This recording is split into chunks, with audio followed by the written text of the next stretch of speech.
This is a video that's going to help you find the circumference of a circle. Before we learn how to find the circumference of a circle, we first need to make sure we understand and can define the different parts of a circle. The parts of a circle we're going to define are the circumference, the radius, and the diameter. The circumference, usually represented by a capital C, is just the distance around the circle or the length around the perimeter. Here's a picture that kind of represents the circumference of a circle. The radius is the distance from the center of a circle to the perimeter of a circle. I also have a picture here that's going to represent the radius. Notice that the radius starts at the center and goes to an outside edge. The last term, diameter, and we usually use a small case d to represent diameter, is just the distance across a circle through the center of a circle. Here's a picture that represents the diameter of a circle. Notice that it starts on one outside edge, goes through the center of a circle, and hits the other opposite edge, and that is called the diameter. Let's work on a couple problems. Now when I find the circumference, capital C, of a circle, there are two cases that I would need to work on. Some of the time they're going to give me the diameter, which is the lowercase d, and other times they're going to give me the radius, which is the lowercase r. I have two examples here, and we're going to do both of them. But before we do this, we need to make sure we understand the steps we're going to use.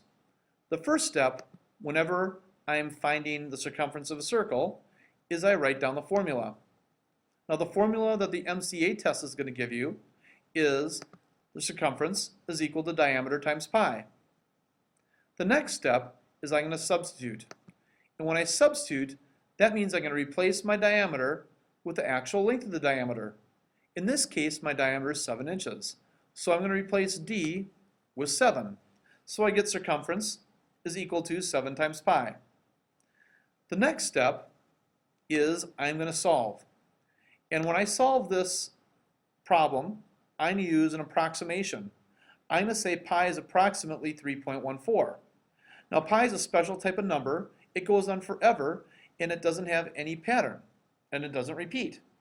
So we call that an irrational number, but for our case in this problem, we just need to know that we're going to replace or substitute 3.14 in for pi. So my new equation is circumference is approximately 7 times 3.14. The last step is to multiply it out and label. Now in the problem I had inches up here, so when I label this, I need to make sure that I include my inches. So circumference is approximately 21.98 inches.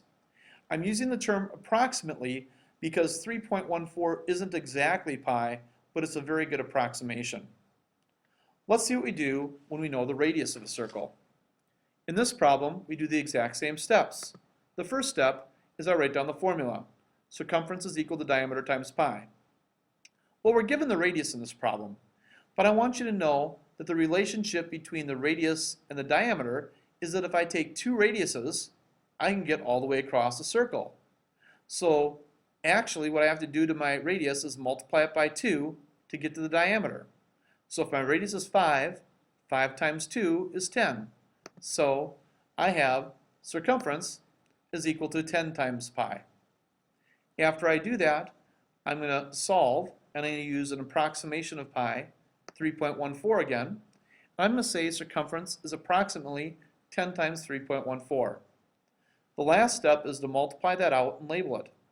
Again, my label in this problem is 5 inches. So I need to make sure my label is in inches. So when I do this, I know that the circumference is approximately 31.4 inches.